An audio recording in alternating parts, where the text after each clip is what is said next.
Online tools, make a pop-up window. There is an input text box for the URL. You need to specify the URL of your web page that you wish to create a pop-up window for.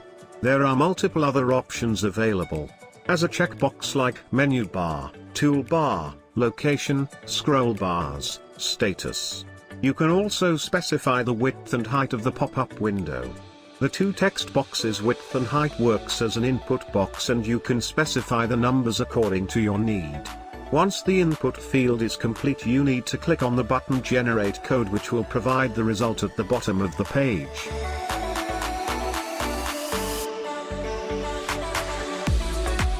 The button Clear helps you to clear the page and make it available for the next input. For more awesome tools, please visit eternitech.com/online tools.